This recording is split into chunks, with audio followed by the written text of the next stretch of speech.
Good morning students. આજે આપણે unit 1નું chapter number 1 લઈએ છીએ, મેનેજમેન્ટ એકાઉન્ટિંગ અથવા જેને કહી શકાય સંચાલકીય હિસાબી પદ્ધતિ. એના વિશેની માહિતી મેળવી લઈએ. તો ધંધાની અંદર જોઈએ તો કંપનીઓ રાષ્ટ્રીય આંતરરાષ્ટ્રીય ક્ષેત્રે ઘણી બધી હરીફાઈનો સામનો કરવો પડે. ટેકનોલોજીમાં જે ફેરફારો થઈ રહ્યા છે એના લીધે વસ્તુનું જીવનચક્ર પણ ટૂંકું થતું જાય છે. ગ્રાહક જે સર્વોપરી થતું જાય છે. તો આ બધી જ બાબતોનો વિચાર હવે સંચાલકોએ ખૂબ જ સાવચેતીપૂર્વક આધાર લઈ અને ધંધાકીય નિર્ણયો લેવાના હોય છે. એટલે એના માટે એક એકાઉન્ટન્ટ પાસે પૂરતા પ્રમાણમાં ભરપૂર હિસાબીની માહિતીની અપેક્ષા રાખે છે, જેને આધારે વૈજ્ઞાનિક ઢબે નિર્ણયો લઈ શકાય. તો આ માટે જે આ મેનેજમેન્ટ એકાઉન્ટન્સી શું બની ગઈ છે? જરૂરી બની ગઈ છે. આધુનિક ધંધાની જરૂરિયાતો પૂરી કરવા માટે નવી પદ્ધતિઓ આવિષ્કાર પામી. કેટલાક જૂના વિજ્ઞાનો આધુનિક વળાંક આપીને નવું સ્વરૂપ આપવામાં આવ્યું.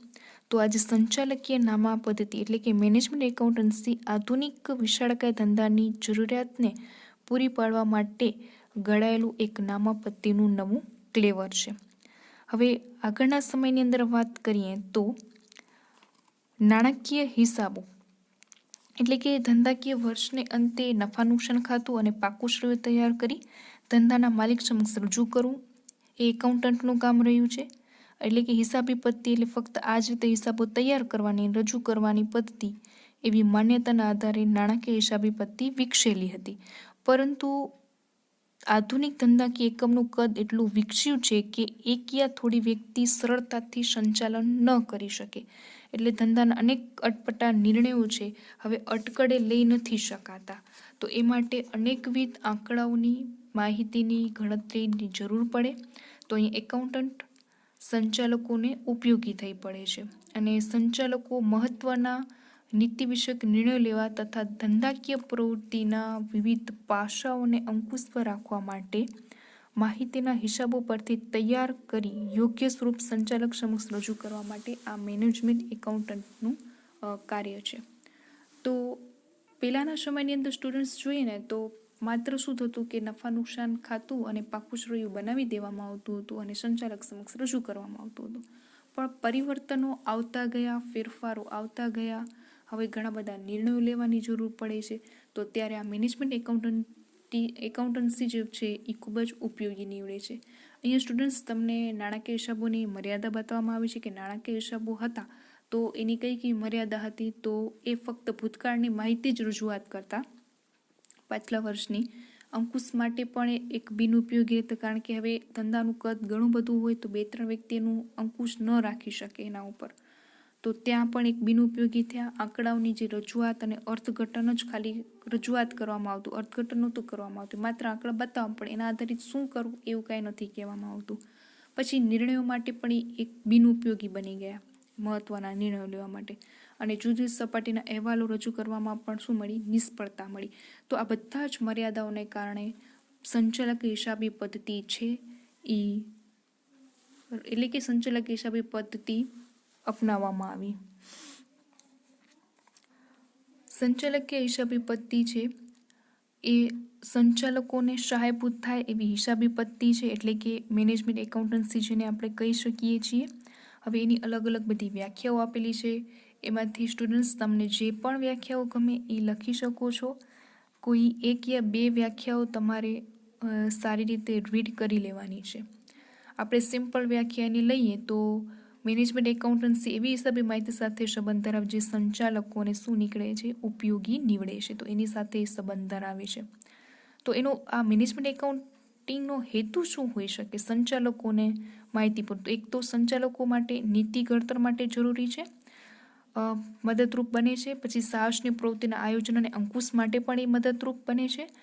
નિર્ણય ઘડતર કરી એટલે કે લેવાના વૈકલ્પિક પગલાં પૈકી શ્રેષ્ઠ વિકલ્પ પસંદ કરવામાં પણ ઉપયોગી છે. એટલે કે ઘણા બધા વિકલ્પો હોય એમાંથી આપણે કયો વિકલ્પ પસંદ કરવો તો ત્યાં એ ઉપયોગી નીવડશે. પછી સંગઠનની બહાર શેર હોલ્ડરો હોય કે લેણદારો છે, બેંકને કંઈ પણ માહિતી આપવી હોય તો ત્યાં પણ એ ઉપયોગી નીવડે છે. કર્મચારીને માહિતી આપવી હોય તો એ ત્યાં પણ ઉપયોગી છે. મિલકતોનું સંરક્ષણ કરવું હોય તો ત્યાં પણ આ માહિતી ઉપયોગી નીવડતી હોય છે. ઓકે સ્ટુડન્ટ્સ, તો આ એની વ્યાખ્યાની વાત થઈ. પછી એના લક્ષણો પણ જોવા મળે છે કે સંચાલક સમક્ષ માહિતી રજૂ કરી અને વૈજ્ઞાનિક રીતે નિર્ણય લેવામાં આવે છે. નાણાકીય હિસાબો પડતર હિસાબો પર એક તો આધારિત છે. હા, આધાર એનો લેવો પડશે જે અગાઉ તૈયાર થયેલા હોય નાણાકીય હિસાબો, નફા નુકસાન ખાતું હોય, પાકું સરવૈયું હોય અથવા તો પડતરના હિસાબો છે એનો આધાર રાખે છે. અને એના ધંધાકીય એકમના બધા પાસાઓની યોજના અને બજેટ માટે પણ એ ઉપયોગી નીવડે છે. ઉત્પાદન હોય, વેચાણ બજેટ છે, ધંધાના બધા જ વ્યવહારોનું પૃથ્થકરણ કરવામાં પણ અને નક્કી કરેલું એટલે કે અંદાજેલું હોય અને ખરેખર એના બંને સરખામણી કરવામાં પણ ઉપયોગી કરી શકાય છે. પછી અમુક સમયના અંતરે સંચાલકો સમક્ષ છેલ્લી માહિતી રજૂ કરવામાં પણ ઉપયોગી છે. અને આ પદ્ધતિમાં રજૂ કરેલા પત્રકો હિસાબોનું અર્થઘટન કરવું જેથી સંચાલકોની ભાવિ નીતિ ઘડવા માટે પણ એક ઉપયોગી થઈ રહ્યું છે. અને સંચાલકોને આયોજન અંકુશ માટે પણ ઉપયોગી છે. તો આ સંચાલક હિસાબી પદ્ધતિના લક્ષણો હતા. હવે એક મહત્વની બાબત છે કે સંચાલનોની જુદા જુદા કાર્યો અને મેનેજમેન્ટ એકાઉન્ટિંગ કે એ આયોજન સાથે સંબંધ ધરાવે છે. આયોજન જે ભવિષ્યની યોજના ઘડવામાં આવે છે તો એની સાથે પણ એક સંબંધિત છે. પછી વ્યવસ્થા તંત્ર રચવું કે જેમાં અલગ અલગ જવાબદારીઓ વ્યવસ્થા તંત્રની અંદર સોંપવામાં આવતી હોય છે તો ત્યાં પણ ઉપયોગી નીવડે છે. દોરવણી આપવી એટલે કે કર્મચારીઓ છે, કામદારો છે તો એને દોરવણી આપવા માટે પણ જરૂરી છે. અને કારણ કે એમાં સલાહ સૂચનો આપવામાં આવે કે જુસ્સો ટકાવી રાખવા, સહકાર મેળવવો કર્મચારી, એ દ્વારા કર્મચારી શ્રેષ્ઠ કામ મેળવી શકાય છે. સંકલન, બધા સાથે મળી અને કામ કરીએ તો એ કામ સારું થાય. તો જુદી જુદી પ્રવૃત્તિ એ રીતે ગોઠવણી કરવામાં આવે કે જેથી બધા કાર્યક્ષમતાથી ચાલે અને વધુમાં વધુ નફો મળી શકે ધંધાને. તો એના માટે પણ આ મહત્વની છે. પછી અંકુશ, તો અંકુશ રાખવો હોય તો એટલે કે ઘણી બધી પ્રવૃત્તિઓ ધંધાની અંદર થાય ત્યારે અંકુશ તો જરૂરી બનતું હોય છે. જે યોજના પ્રમાણે કામ થયું છે એ કેવી રીતના થયું તો અને ખરેખર વચ્ચે કાંઈ તફાવત ઊભો થાય તો એના આધારે સુધારાલક્ષી પગલાં લઈ શકાય છે. તો સંચાલકો માટે એ પણ એક મહત્વનું બની રહે છે. પછી માહિતી સંચાર એટલે કે સૂચનાઓ છે, માહિતી ગ્રાહકોને કે કર્મચારીઓ વેપારીઓને પૂરી પાડવી હોય તો ત્યારે પણ આ હિસાબી માહિતી ઉપયોગી નીવડતી હોય છે. એના પછી સ્ટુડન્ટ્સ આપણા માટે એક મહત્વનો પ્રશ્ન છે સંચાલક હિસાબી પદ્ધતિનું કાર્યક્ષેત્ર. તો એમાં કાર્યક્ષેત્રની અંદર પેલું જ છે નાણાકીય હિસાબો કે સંચાલક હિસાબી પદ્ધતિ નાણાકીય હિસાબો માહિતી સંચાલકો સમક્ષ રજૂઆત થાય છે જેનો મુખ્ય આધાર એ નાણાકીય હિસાબો છે જે નફા નુકસાન ખાતું અને પાકું સરવૈયું જે કહીએ છીએ એના વિના કામગીરી ઉપર આપણે અંકુશ નથી રાખી શકતા. ઓકે. પછી પડતરના હિસાબોમાં પ્રમાણ પડતર, સીમાંત પડતર, વૈકલ્પિક પડતર, તફાવત પડતર, બધી અન્ય પદ્ધતિઓ છે એના વગર સંચાલક હિસાબી પદ્ધતિ અધૂરી જ ગણાય. તો એ પણ એક એના માટે મહત્વનું છે જેનાથી કામગીરી ઉપર યોગ્ય અંકુશ રાખી શકાય. બજેટ દ્વારા અંકુશ, તો બજેટ અંકુશ દ્વારા પદ્ધતિ એટલે સંચાલક હિસાબી પદ્ધતિનો એક ભાગ છે જેમાં બજેટ તૈયાર કરવા અને ખરેખર કામગીરીને બજેટના આંકડા સાથે સરખાવવામાં આવે છે અને એના આધારિત અંકુશ રાખવો શક્ય બની શકે. ઓકે. ઇન્વેન્ટરી અંકુશ છે તો એ પણ ધંધાના અંકુશ રાખવા માટે આવશ્યક છે કારણ કે એમાં માલ સામગ્રીનો અંકુશનો પણ સમાવેશ થઈ શકે છે. પુનઃસ્થાપનાના હિસાબો, તો મૂડી અકબંધ જળવાઈ રહે માટે મિલકતોની સ્થાપનાની કિંમતના આધારે હિસાબો તૈયાર કરી અને સંચાલકીય પુનઃસ્થાપનાના હિસાબોના આધારે નફાની ગણતરી કરવી હોય તો પણ એ જરૂરી બને છે. વચગાળાના અહેવાલો એટલે કે 6 માસિક અહેવાલ, 3 માસિક અહેવાલ, માસિક અહેવાલ આ રીતે રજૂ કરવું હોય તો ત્યાં પણ એક ઉપયોગી નીવડે. આંકડાશાસ્ત્રીય પદ્ધતિઓ જેવી કે સંચાલક સમક્ષ વ્યક્તો વખત જે માહિતી રજૂ થાય એમાં ચાર્ટ કે આલેખ, ચિત્ર સ્વરૂપે રજૂઆત થતી હોય છે તો જેનાથી આપણે સારી રીતે એને સમજી શકીએ છીએ. કરવેરા છે તો કરવેરા પણ એક મહત્વનું બાબત છે એની કારણ કે એનો આધાર જે છે તો એ વેચણી પાત્ર નફાને આધારિત જોવા મળતું હોય છે. નફાનો આધાર ઈ કરવેરા પર છે, બરાબર, વેચણી પાત્ર. તેથી સંચાલક કરવેરાના હિસાબો પર નફા પર શી અસર થશે, રિટર્ન ફાઇલ કરવું, કરવેરાની ચૂકવણી પર સંચાલકીય પદ્ધતિમાં બધાનો સમાવેશ થાય છે. આંતરિક ઓડિટ, તો આંતરિક ઓડિટમાં સ્વયં અંકુશ માટેનું આંતરિક ઓડિટ પદ્ધતિ છે અને જેથી ધંધાની કામગીરી યોગ્ય ચાલે કે નહીં, ગેરરીતિ થઈ અનિયમિતતા હોય તો એને સંચાલકોને અંગેની માહિતી મળતી રહે. તો આ એના મહત્ત્વના આપણે આગળ જોયા, કાર્યક્ષેત્ર એનું જોયું. પછી એના અહીંયા મેનેજમેન્ટ એકાઉન્ટન્ટના પણ એક કાર્યો આપેલા છે કે પેલું શું કરશે, બજેટ બનાવશે.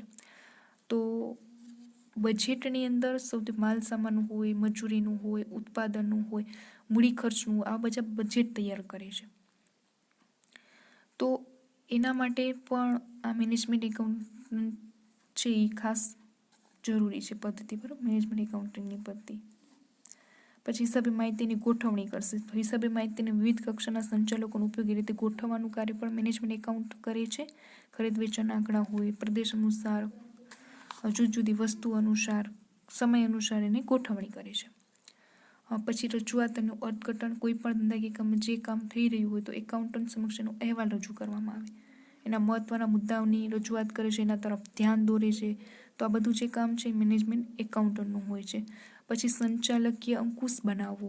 ઉચ્ચ સંચાલકો ધંધાની બધી જ વિગતોની ઝીણવટભરી તપાસ ન થઈ શકે તો અંકુશ માટે પદવાળા સંચાલન પદ્ધતિ પર આધાર રાખવો પડે. એટલે કે જે પ્રવૃત્તિ નક્કી થયા મુજબ ચાલે છે કે નહીં, ઉચ્ચ સંચાલકોને ધ્યાન નહીં આપે, પરંતુ એ મહત્ત્વની પ્રવૃત્તિ નક્કી કર્યા મુજબ ચાલતી ન હોય તો એના તરફ ધ્યાન કેન્દ્રિત કરે. અને મેનેજમેન્ટ એકાઉન્ટન્ટ પદ્ધતિ છે એ રીતે એની રજૂઆત કરતી હોય છે કે જેથી પ્રવૃત્તિ એ પ્રમાણે યોજના ચાલે કે નથી ચાલતી એ તરફ સંચાલકોનું એ ધ્યાન દોરી શકે છે. અને મૂડી ખર્ચની યોજનાઓના મૂલ્યાંકન, ધંધાના વિકાસ માટે યોજના કરવી, જૂના યંત્રોને કાઢી નવા સ્થાનના યંત્રો કરવા. તો મૂડી યોજના જે તૈયાર કરવી પડે એનામાં પણ મેનેજમેન્ટ એકાઉન્ટન્ટ સંચાલકો માટે માર્ગદર્શન બનતું હોય છે. Okay students. પછી એની મુખ્ય અલગ અલગ પદ્ધતિ છે, પ્રમાણપત્ર, સીમાંત, અંદાજપત્રી અંકુશ, ઐતિહાસિક પડતર, નાણાકીય અંગેની, નાણાકીય હિસાબો, નિયંત્રણ પદ્ધતિ અને હિસાબી માહિતી. ત્યાર પછીનો એક મહત્વનો પ્રશ્ન આવશે, તફાવત. સંચાલકીય હિસાબી પદ્ધતિ, નાણાકીય હિસાબો વચ્ચેનો તફાવત છે. આ આપણા માટે મહત્વનો પ્રશ્ન છે, ઘણી વખત પૂછાતો પણ હોય છે.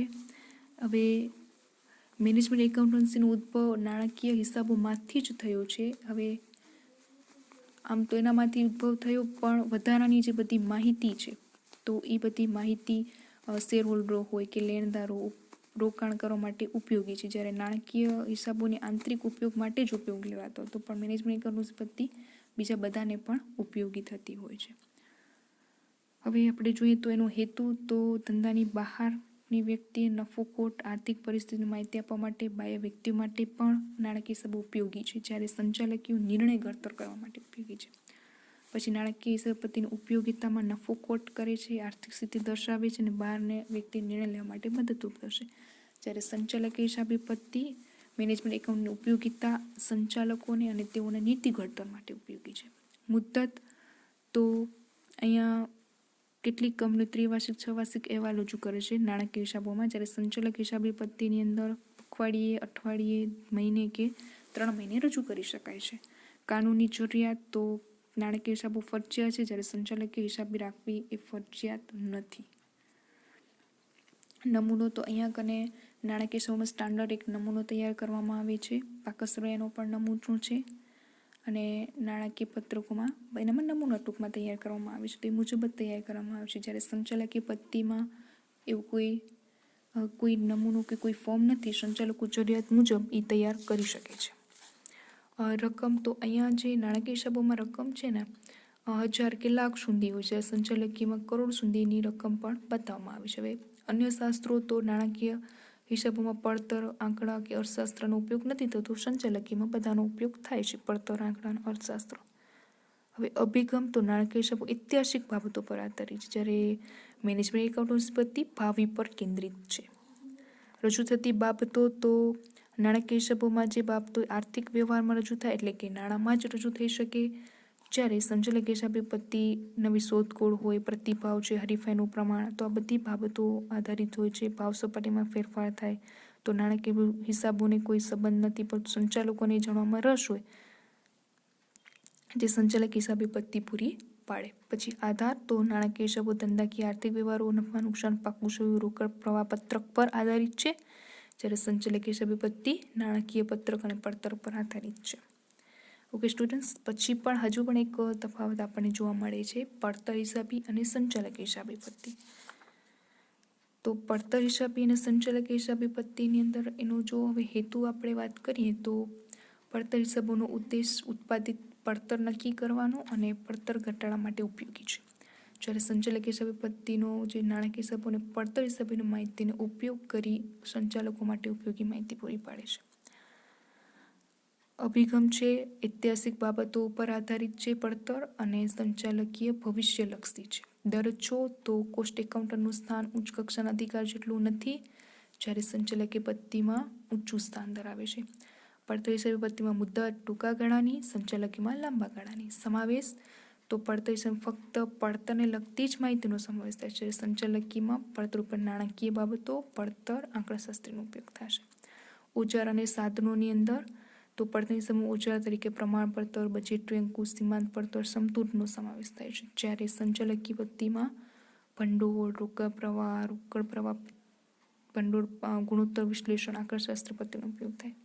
કાનૂની જરૂરિયાત તો કાયદા મુજબ પડતર હિસાબો રાખવા ફરજિયાત નથી, પણ કંપની ધારાની કલમ 209 મુજબ પડતર હિસાબો રાખવા ફરજિયાત છે, જ્યારે સંચાલકીય હિસાબી પત્તીમાં રાખવું ફરજિયાત નથી. હવે કામગીરીમાં જોઈએ તો પડતર હિસાબો અંગે પ્રમાણપત્ર પરથી બજેટરી અંકુશ પર આધાર રાખે છે અને ખરેખર કામગીરીને નિયત સાથે સરખાવી શકાય છે, જ્યારે સંચાલકીય હિસાબી પત્તીની અંદર પડતર હિસાબોની કામગીરી ઉપરાંત ઉત્પાદકતા, નફાકારકતા પર પણ ધ્યાન આપે છે. હવે આધાર તો પડતર હિસાબોનો આધાર મેનેજમેન્ટ એકાઉન્ટન્ટ પૂરો પાડે છે, જ્યારે નાણાકીય પડતરનો આધાર મેનેજમેન્ટ એકાઉન્ટિંગ માટે આધાર બને છે. ઓકે સ્ટુડન્ટ્સ, તો આ બંને તફાવતો જોયા. પછી હજુ પણ એક મહત્વનો પ્રશ્ન આવે છે કે સંચાલક હિસાબી પત્તીની મર્યાદા. ઓકે સ્ટુડન્ટ્સ, તો આ પ્રશ્ન તમારે કરવાનો છે. ટોટલ 6 છે, તો એ તમે કરી લેજો. કાંઈ પ્રશ્ન હોય તો પછી મને પૂછજો. Okay students, thank you.